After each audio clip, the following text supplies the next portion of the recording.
오늘 하나님께서 우리에게 주신 은혜의 말씀은 요한복음 15장 26절입니다. 함께 봉독합니다. 내가 아버지께로부터 너에게 보낼 보혜사 곧 아버지께로부터 나오시는 진리의 성령이 오실 때 그가 나를 증언하실 것이요. 오늘 말씀의 제목은 삼위 하나님을 알아가는 신앙과 신학입니다. 선포되는 말씀을 통해 하나님의 은혜를 경험하는 시간이 되기를 소망합니다. 여러분, 그리스도인은 세속의 삶과 영적 삶을 사는 이중적인 삶을 살아가요. 여러분이 큰 믿음의 소유자라면 세속보다는 영적 삶에 많은 관심을 가질 겁니다. 큰 믿음의 소유자라면 많은 시간을 삼위 하나님에 대한 이해를 위해 사용할 겁니다. 여러분, 신앙생활은 삼위 하나님을 알아가는 과정이에요. 삼일체 교리는 신앙생활의 중요한 교리고, 그러니까 성육신하신 예수님을 통해 삼위 하나님을 이해할 수 있는 게 신앙생활의 기본이잖아요. 우리는 예수님을 믿어요. 그러나 사실은 진리를 믿는 겁니다. 왜? 예수 그리스도가 진리이기 때문에. 그러니까 예수님을 알아가면 진리를 추구함과 같은 말이에요. 삼위 하나님은 실체하신 인격으로서의 존재를 우리는 볼 수가 없어요. 그럼에도 삼위 하나님의 경륜을 통해 그리스도를 통해 이해할 수 있는 것은 예수의 믿음 때문입니다. 여러분, 삼위 하나님 교리는 기독교의 핵심 교리예요. 그러니까 기독교의 모든 교리를 이해하는 기초가 됩니다. 그래서 삼위 하나님의 이해는 구원에 절대적으로 필요한 겁니다. 구원의 기획자이신 하나님, 구원의 역사를 실행하신 예수님, 또 구원을 각 개인에게 적용하신 성령 하나님에 대해서 아는 게 핵심이에요. 그러니까 인간 구원은 삼위 하나님의 동시사역이기 때문에, 또 구원에 계신 성경을 통해 삼위 하나님이 모든 영역의 교리에 포괄적으로 관여함을 알 수가 있는 겁니다. 그러니까 복음의 기초를 형성함으로 어렵다 할지라도 배우고 믿고 받아들여야 하는 겁니다. 여러분, 신학과 신앙생활은 말씀으로 시작해요. 그러니까 성경이 중심입니다. 우리는 성경을 다른 종교의 경전처럼 믿지 않아요. 성경을 중심으로 완전 축자 영감서를 믿습니다. 여러분, 언어는 변화됩니다. 문자에 매이면 세대주의가 되는 거예요. 또 영적으로 치우치면 신비주의가 되는 거고. 그러니까 경전을 문자적으로 추앙하면 왜곡된 결과를 또 초래합니다. 그러니까 성경에는 하나님의 뜻을 이해하고 구원을 받아들일 수 있는 진리가 있어요. 우리 베드로후서 1장 21절. 예언은 언제든지 사람의 뜻으로 낸 것이 아니요 오직 성령의 감동하심을 받은 사람들이 하나님께 받아 말한 것임이라. 성경은 성령의 감동으로 기록됐습니다. 그래서 완전 축자 영감설은 성령을 통해 이해할 수가 있는 거예요. 그러니까 자유주의자들과 세대주의자들은 이해를 못합니다. 우리 요한복음 15장 26절. 내가 아버지께로부터 너희에게 보낼 보혜사 곧 아버지께로부터 나오신 진리의 성령이 오실 때 그가 나를 증언하실 것이요. 그러니까 아버지께로부터 나오시는 진리의 성령, 이 표현으로 성령을 성부 하나님께서 보내셨다는 사실을 보여주는 겁니다. 동시에 성자께서도 성령을 보내시는 주체로 나옵니다. 이런 사실을 언급한 것은 성자 하나님께서 성부 하나님과 동일한 신성을 지녔고 또 본질적으로 하나이심을 보여주는 거예요.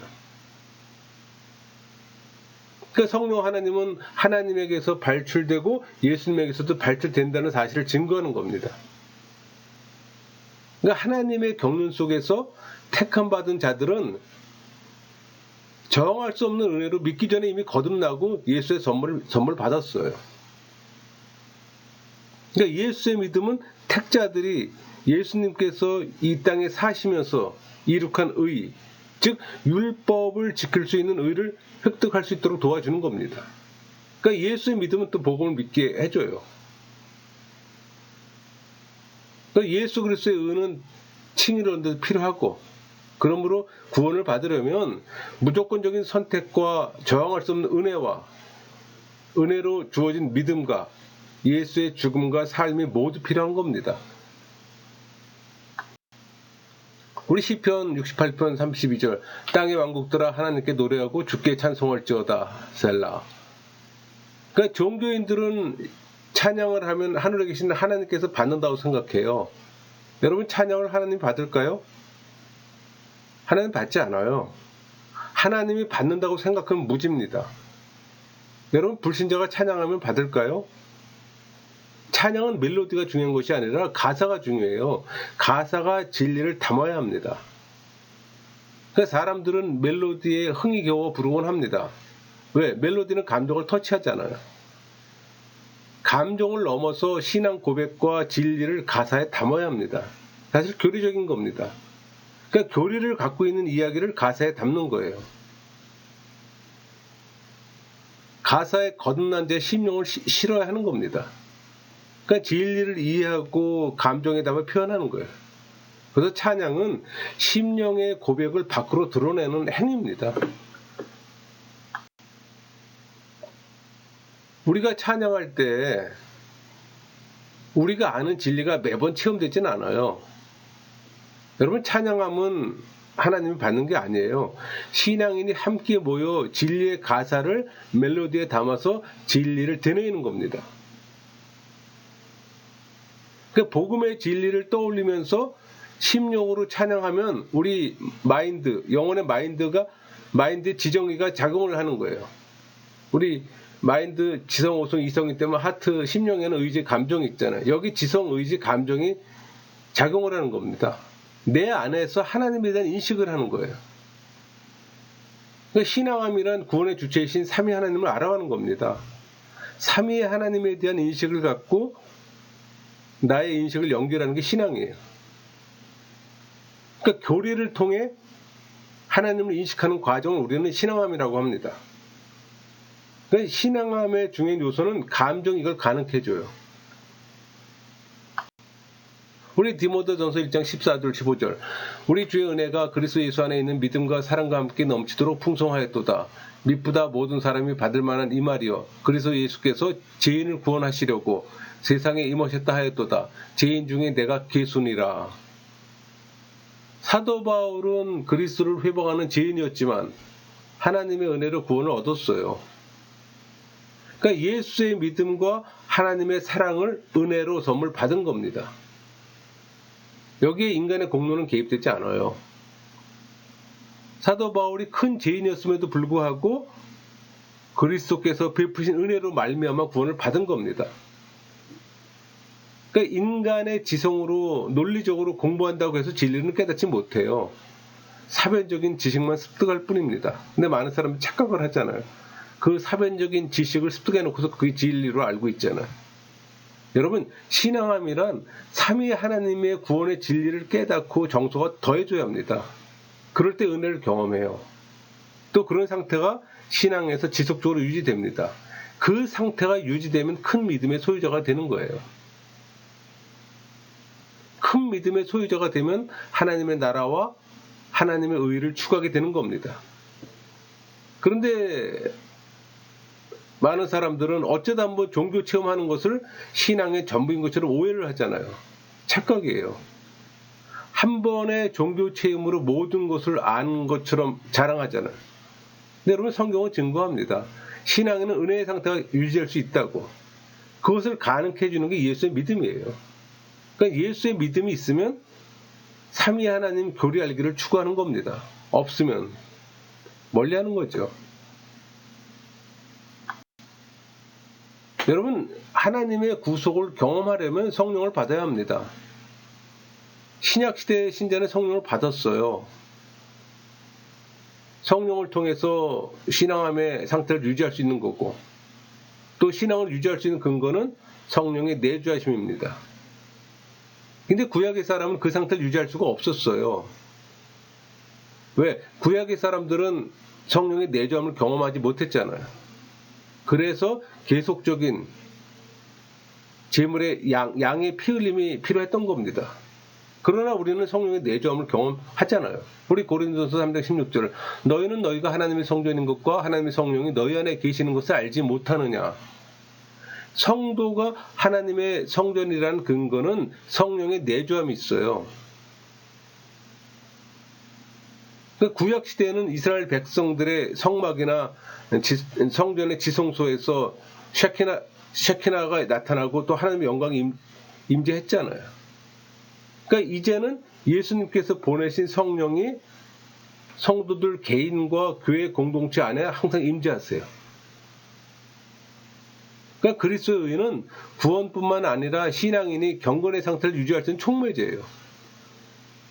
성령 하나님이 주도합니다. 그러니까 성령 세례 받은 신앙인들은 신앙의 정서 상태를 유지할 수가 있어요. 은혜의 방편으로 가능해진 겁니다. 또 그것을 부정하면 그리스도 사역의 완성을 부정하는 거예요. 여러분, 제가 질문 하나 할게요. 공예배가 없으면 신앙생활을 못할까요? 상당수 많은 사람들은 그렇게 생각하는 사람도 있을 겁니다. 근데 그렇지 않아요. 그리스도 사역을 통해서 모든 조건이 완성되었어요. 여러분 안에 내주하시는 성령과 교감하면 그게 예배예요. 여러분, 영적 침체에 빠지는 것은 교회 공동체 관점에서 봐야 합니다. 가장 큰 문제는 교리에 대한 무관심이에요. 교리가 복음이고 진리인데 교리를 무슨 이념 정도로 생각해요. 그래서 가르치질 않아요. 완전 무지소치입니다. 실용주의나 성공주의가 지금 교회 안에 많이 들어와 있어요. 그래서 교회가 세속화되고 있는 겁니다. 뭐 인정하기 싫겠지만은 그게 현실이에요. 세속화 자체보다 교회 내 문제가 발생해서 가속화시킵니다.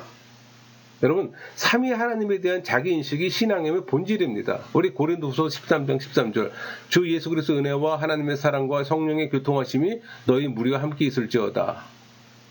삼위일체 하나님에 대한 교리를 알아야 합니다. 재미없죠? 문제는 싫어해요. 근데 여러분, 교리를 피하면 세속화됩니다. 하나님에 대한 교리적 가르침이 없어졌어요. 하나님의 주권, 삼위 하나님을 어떻게 사랑하고 교제하는지를 알아야 하는 겁니다. 또 우리와 어떻게 관계하는지를 알아야 하는 거예요. 여러분, 신앙생활 한다는 게 뭘까요? 교회 생활일까요? 아니에요. 하나님에 대한 인식의 과정입니다. 공부하는 게 아니에요. 영혼의 통합적 과정을 통해 생활합니다. 하나님에 대한 인식이 없으면 무지해져요. 맹목적으로 추구합니다. 그러니까 신비주의에 빠져요. 은사주의자가 되는 겁니다. 자기 마음대로 성경을 해석하고 문제를 해석해요. 그래서 이단이 나오고 기복주의에 빠지고 교회가 세속화되는 겁니다. 여러분, 교리가 장착되지 않으면 해석은 무한대로 자유로워져요. 그냥 자유주의자들처럼. 왜? 기준이 없기에. 교리로 무장하지 않으면 복음을 분별하지 못해요. 모든 설교를, 모든 강의를 분별 없이 받아들입니다. 그러니까 율법과 복음의 이해가 떨어져요. 그러니까 주관적인 경험을 객관화시키는 우를 범합니다. 상당수 많은 사람은 그러잖아요. 자기가 한번 해봤던 경험을 갖고서 그걸 객관화시켜. 그건 그 사람의 경험일 뿐인데. 그래서 많은 분들이 주관적인 경험을 객관화시키는 잘못해서 계속 되풀이합니다. 그래서 간증자를 강단에 세워서는 안 되는 겁니다. 정통 교단에서는 간증자를 강단에 세우지 않아요. 교리에 무지한 목회자가 간증자를 강단에 세우는 우를 범합니다. 우리 로마서 6장 14절 죄가 너희를 주장하지 못하리니 이는 너희가 법 아래 있지 아니하고 은혜 아래 있음이라. 종교인들은 율법과 복음을 구분하려고 합니다. 그러니까 모세가 율법을 지킴으로 구원받았다고 해요. 그건 세대주의 주장입니다. 율법 아래 있는 데는 율법의 종이 됩니다. 그럼 그리스도와 관계없이 죄 문제만을 고민해 항상 율법에 의해 정죄를 받게 되니 그 사람은 죄의 종이 되는 거예요. 그러나 은혜의 원리를 따른 자는 그리스도의 구속에 대한 확신과 함께 죄의 문제가 해결된 상태에 거함으로 결코 죄가 그에게 왕노릇할 수가 없어요. 여러분, 은혜라는 틀 안에 율법이 포함됩니다. 율법과 복음은 하나예요. 은혜가 광범위해요. 은혜 안에 율법이 있어요. 여러분, 이에는 이, 눈에는 눈, 이런 표현이 있잖아요. 이건 율법주의입니다. 은혜와 율법은 구분되지 않아요. 구분하면 복음이 아니에요. 그러니까 율법으로 구원을 받는 것은 이단적 사고입니다. 구약시대 모세나 다윗도 은혜로 구원받았어요. 여러분, 경험적으로 교리의 무관심은 구원의 필요성에 무관심하다는 겁니다. 나는 잘하고 있는데 라는 오해가 있어요. 성경도 보고 기도도 하고 예배도 참석하는데 착각이에요. 이것은 말씀의 사유함입니다. 동기와 목적이 개인적이에요. 이것은 신앙함이 아니에요, 여러분. 여러분, 큐티에도 긍정적 면이 많이 있지만 한계도 있어요. 그게 말씀의 사유함입니다. 여러분, 말씀 구절 많이 암송하죠? 그것도 대표적인 말씀의 사유함이에요. 그러니까 사유의 목적을 잃는 사유함. 그러니까 하나님과 연결되지 못하는 단순한 사유함. 종교인의 사유함을 말하는 겁니다. 우리 갈라디아 2장 20절. 내가 그리스도와 함께 십자가에 못 박혔나니 그런즉 이제는 내가 사는 것이 아니요 오직 내 안에 그리스도께서 사신 것이라. 이제 내가 육체 가운데 사는 것은 나를 사랑하사 나를 위하여 자기 자신을 버리신 하나님의 아들을 믿는 믿음 안에 사는 것이라. 그리스도와 사도 바울의 완전한 연합은 그리스도에게 접붙임을 받는 겁니다. 그 결과 그리스도의 풍성한 열매를 맺는 거예요. 그러니까 옛사람의 자기 교만과 바리새인의 자존심을 버리는 것이 잠시 동안은 자기에게 패배감과 고통을 안겨줬어요. 하지만 그리스도께서 그 안에 사심으로 인해 얻은 자유와 평화는 그 고통과 좋게 비교할 수 없는 영광입니다. 여러분에게도 그런 경험, 그런 감동이 있어야 하는 거예요. 그러니까 말씀의 사유함에 만족하는 게 아니라 그리스도에게 접붙임이 필요해요. 그러니까 모든 종교 행위보다 차라리 성경 한 구절을 통해 하나님에 대한 인식과 그리스도를 체험하는 게 더 중요합니다. 그러니까 신앙함은 하나님에 대한 자기 인식이에요. 연결하는 게 말씀이고, 그럼 그리스도를 추구하는 겁니다. 우리 성경 66권을 바르게 해석하고 가르친다는 것은 쉽지 않아요. 목회자를 양성하기 위해 신학교는 3년 동안 신학생을 교육합니다. 근데 사실 3년에 성경을 제대로 공부하기에는 너무나 부족한 시간이에요. 보통 신대원에서 3년 동안 배우는 과목은 한 48개, 한 50개 정도 됩니다. 50과목 정도 돼요. 그거는 부족해요. 그냥 수박 겉핥기로 합니다. 책 한 권 제대로 띄는 적이 없어요. 앞부분만 좀 다르다 말고 그렇지. 그러니까 신학대학원 3년은 성경의 어떤 초보적인 단계, 성경 공부의 맛보기에 불과해요. 그러니까 신대원 3년으로 성경을 이해하고 성경을 바르게 설교하고 가르치기에 양과 질이 너무 부족해요. 그래서 성경을 체계적으로 종합적으로 바르게 이해하고 설교하고 가르치는 목사가 되기 위해서는 계속적인 공부가 필요합니다. 평생 공부합니다. 많은 시간이 필요로 해요. 그런 시간 없이 사역을 한다면 생각만 해도 아찔합니다. 여러분, 우리가 신학이라고 얘기를 할 때는 성경 전체를 이해하기 위한 성경 신학과 또 핵심 교리를 위한 조직 신학, 또 교회사를 통해 이루어진 성경 해석과 적용을 공부하는 역사 신학, 또 오늘날 현실 속에서 성경대로 바르게 예배하고 또 바르게 믿고 바르게 생활하는 구체적 상황을 다루는 실천 신학 등을 공부하는 겁니다. 그러니까 한마디로 신학이란 성경을 해석해서 적용까지 전체를 체계적으로 공부하는 걸 말하는 거예요. 그러니까 평생 공부하는 게 또 신앙생활입니다. 그러니까 평생 공부하는 게 신학함이에요. 그러니까 신앙함은 삼위 하나님을 알아가는 거고 삼위 하나님을 알아가는 게 신학이에요. 결론적으로 신학과 신앙은 이코릅니다. 여러분, 인간이 삼위 하나님을 완전히 파악할 수 있을까요?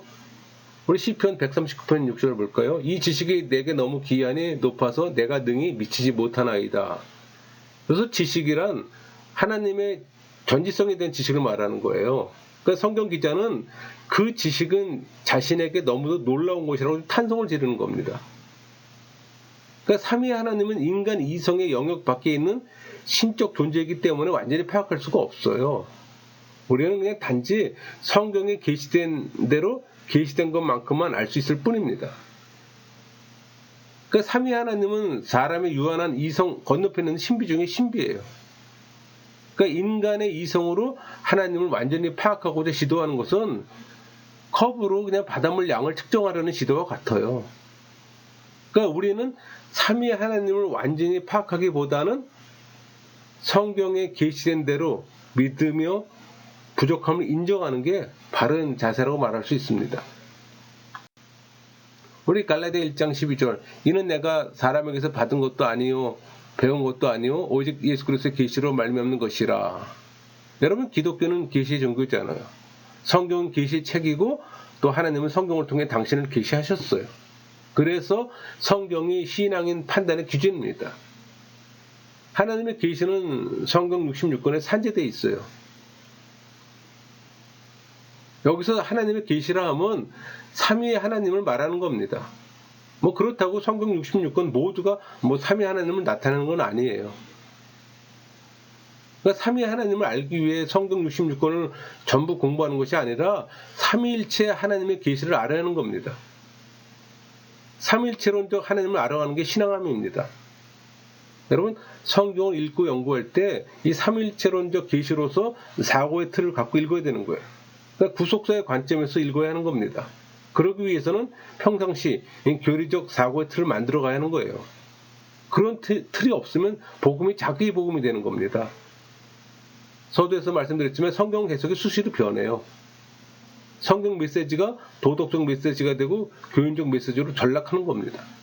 철학이 가미되고 상담학을 가미시키고 심리학을 가미시키고 인문학을 가미시켜서 자유주의 신학이 되는 거예요.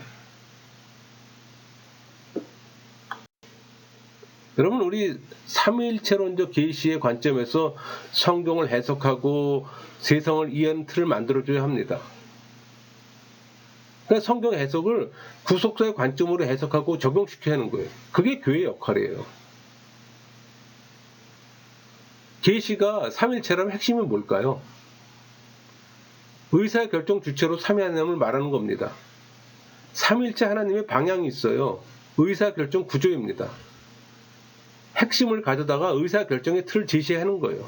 우리 창세기 1장 26절 하나님이 이르시되 우리의 형상을 따라 우리의 모양대로 우리가 사람을 만들고 그들로 바다의 고기와 하늘의 새와 가축과 온 땅과 땅에 기는 모든 것을 다스리게 하자 하시고 창조주의 의도와 방향이 하나님께 있습니다. 그러니까 하나님의 의사결정의 구조나 원리를 알아야 하는 거예요. 또 그걸 알면 카피해야 되는 거고 삼위일체에서 배워야 하는 겁니다. 그것을 가져다가 의사결정의 틀을 만들어 장착해야 하는 거예요. 그게 교리의 장착이에요.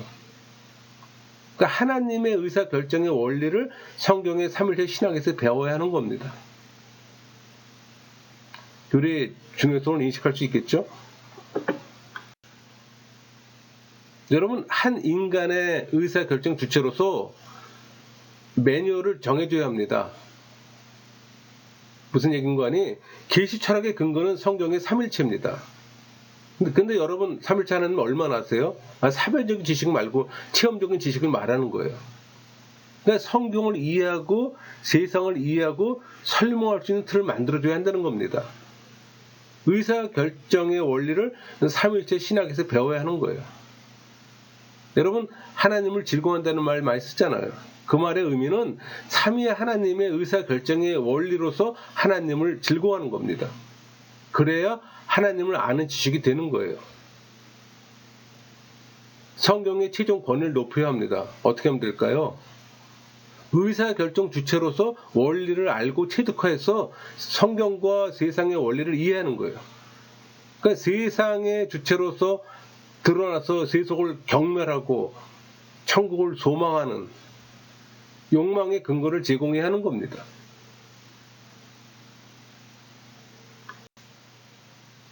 여러분 인간 구속의 과정에서 삼위 하나님 교리의 중요성이 잘 나타나 있어요.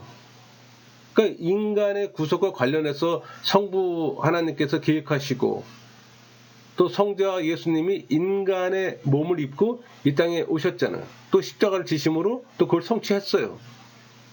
또 성령 하나님께서 그것을 각 성도에게 개개인으로 적용했습니다. 이 구속 진리의 체계는 삼위 하나님의 교리를 모르고서는 도무지 이해할 수 없는 성경의 고귀한 진리입니다. 이런 점에서 삼위 하나님의 교리는 구속의 진리의 문을 여는 열쇠예요. 또 삼위 하나님 교리는 인간 구속 과정에 있어서뿐만 아니라 신학 전 체계에 있어서도 기초가 됩니다. 이 교리는 구슬을 꿰고 있는 줄과 같아요. 만약에 줄을 빼버리면 구슬들은 낱낱이 떨어져 흩어지고 말잖아요. 그러니까 우리는 성경의 계시 범위 안에서 이 삼위 하나님을 밝히 알고 믿는 것이 절대적으로 필요한 겁니다. 알기 힘들다고 포기할 수는 없잖아요. 우리 요한복음 15장 26절 내가 아버지께로부터 너에게 보낼 보혜사 곧 아버지께로부터 나오시는 진리의 성령이 오실 때 그가 나를 증언하실 것이요. 삼위 하나님을 구원의 교리와 연결하면 삼위 하나님은 신격 안에서 교제를 나누시고 구속 언약을 맺어요. 그러니까 성부 하나님은 창조와 타락을 계획하셨잖아요. 그 어떤 자들을 구원에 이르도록 선택하시고 또 이를 통해 다른 자들은 정죄받도록 작정하셨어요. 성자 하나님은 또 택자들만을 위해서 속죄를 이루시고 또 실행하세요. 성령 하나님은 그리스도의 속죄를 택자들에게 적용하십니다. 그러니까 예수님은 택자들을 위해 대속물로 죽으시고 그 택자들을 위해 땅에서 율법의 의를 획득하시면서 완벽한 삶을 사세요. 그래서 그리스도의 죽음과 삶 모두가 구원에 필요한 겁니다. 그러니까 성령 하나님은 내적으로 저항할 수 없는 은혜를 통해 속죄를 택자들에게 적용하세요. 그들이 믿기 전에 그들을 거듭나게 하시고 선물로 주어진 예수의 믿음을 그들에게서 가져와서 그들이 칭의 얻기 위해 복음에 반응하게 하시는 겁니다. 그게 성령의 사역이에요. 우리 로마서 1장 17절 복음에는 하나님의 의가 나타나서 믿음으로 믿음에 이르게 하나니 기록된 바 오직 의인은 믿음으로 말미암아 살리라 함과 같으니라. 그러니까 신앙인은 하나의 새로운 본성을 갖게 되는데 그것은 그리스도의 의입니다. 여기서 의인은 우리 것이 아니에요. 그리스도의 겁니다. 그리스도의 것을 우리 것으로 인정해 주는 거예요. 이 하나님의 의인은 인간과 하나님이 바른 관계를 맺는 길, 즉 칭의의 방법을 말하는 거예요. 그러니까 그리스도 의를 받는 사람은 믿음의 선한 행위 속에서 견디면서 인내하는 겁니다. 만일 행위가 보이지 않으면 그 사람은 구원받은 사람 아니에요. 불신자들도 겉으로는 성령께 의해 창조세계와 양심과 복음을 통해 이끄심을 받아요. 하지만 그들은 전적으로 타락했으므로 죽어있고 또 믿음을 살려서 그 능력을 발휘하게 해주는 것이 그 저항할 수 있는 은혜가 없으므로 믿을 수가 없는 거예요. 우리가 불신자에게 많은 사람 전도하잖아요. 전도함에도 불구하고 받아들이지 않잖아요. 왜? 저항할 수 있는 은혜를 경험하지 못하기 때문에 그러는 겁니다. 여러분, 구원은 하나님의 단독 사역이에요. 택자들 편에서는 아무것도 할 필요가 없습니다. 그냥 택자들은 십자가에서 흘려진 피를 통해 믿기도 전에 구원을 받았어요. 물론 예전 교리를 거부하는 사람들도 있어요. 우리 데살로니가전서 5장 23절 평강의 하나님 친히 너희를 온전히 거룩하게 하시고 또 너희의 온 영과 혼과 몸이 우리 주 예수 그리스도께서 강림하실 때 흠없게 보존되길 원하노라. 그래서 온전히 헬라어로 홀로텔레이스입니다. 홀로텔레이스. 그러니까 이 말은 그리스도의 성품이 최종적으로 완전하게 됨을 의미하는 거예요. 그러니까 이런 성화는 내주하신 성령 하나님 역사의 결과입니다. 전제 조건이 있어요. 성령 세례입니다. 그래야 성령 역사가 일어났잖아요. 여러분이 신앙인이라면 거룩에 관심을 가져야 합니다. 거룩에 대한 기대감의 상실은 거룩의 내주함이 없기 때문이에요. 종교인입니다. 성령 세례를 받을 때 거룩도 함께 받아요. 그러니까 거룩을 추구하지 않는다는 것은 받지 않았기 때문에 추구하지 못해요. 참고로 여러분 영과 혼과 몸의 해석에 오해가 있습니다. 그러니까 영, 혼, 육 3분소를 주장하는 게 세대주의잖아요. 근데 정통개혁주의는 2분소를 주장합니다. 그러니까 사도 바울은 인간의 본성을 영과 혼과 몸으로 구분하고 있는 것 같지만 이것은 그 당시 헬라 사고방식에 젖어있던 이 데살로니가 교인들을 위해 그 이해를 돕기 위해서 3분법적인 표현을 사용하거나 또는 수학적 표현을 사용한 겁니다. 그러니까 성도들의 전인격을 가리키는 말이에요. 그러니까 영, 혼, 몸은 3분설의 증거 구절이 아니라 수학적으로 보조 설명해주는 표현이에요. 그걸 사도 바울이 사용하고 있는 겁니다. 여기서 영과 혼과 육은 인간의 구분을 설명하는 것이 아니고 인간의 성화를 나타내는 표현이에요. 그런 분별은 좀 필요합니다. 우리 고린도서 13장 13절 주 예수 그리스도의 은혜와 하나님의 사랑과 성령의 교통하심이 너희 무리와 함께 있을지어다. 그러니까 삼위 하나님은 풍부한 성경적 근거를 지님으로 중요한 교리입니다. 또 이단을 구별하는 근거가 되기도 해요. 이단에다 이걸 적용하면 다 잡힙니다. 이 삼위 하나님 교리는 신앙생활에 크게 활용된다는 면에서 중요한 교리예요. 모든 예배 시 사도신경으로 신앙 고백하잖아요. 삼위 하나님은 모든 성도들의 입술로 또 시인합니다. 또 모든 예배 축도 시에 성부, 성자, 성령의 이름을 부름으로써 이 교리는 기독교의 핵심 진리로 당당하게 선포되고 있는 겁니다. 정리할게요. 여러분 우리가 삼위 하나님 교리는 반드시 알아야 하는 겁니다. 삼위 하나님은 성경을 이해하는 중요한 교리예요. 교리적으로나 실제적으로 매우 고귀한 가치를 지닌 계시 진리이기 때문이에요. 그러니까 이런 사실은 하나님의 말씀이 주어진 목적을 유추해서도 알 수가 있는 거예요. 그러니까 하나님의 말씀은 하나님 자신과 그분의 사역을 바르게 알게 하고 그래서 구원의 올바른 길을 인생들에게 제시하기 위해서 주어진 겁니다. 여러분 구원의 길을 제시해주는 하나님을 바로 아는 것은 무엇보다도 중요한 일입니다. 하나님을 성경은 삼일체 하나님으로 계시하고 있어요. 따라서 우리가 삼일체 교리에 대해서 배워야 하는 겁니다. 우리 그 화란의 유명한 신학자 바빙크 이 사람은 삼위일체 교리는 기독교의 심장이라고 말했습니다. 그러니까 신앙인들이 천국을 경험하는 것은 교리적 가르침 위에서 천국을 경험할 수가 있어요. 왜? 그게 진리고 복음이기 때문에. 청교도들은 교리를 통해 기쁨을 경험했습니다. 그런 기쁨을 경험하는 여러분이 되기를 소망합니다. 말씀을 마치겠습니다.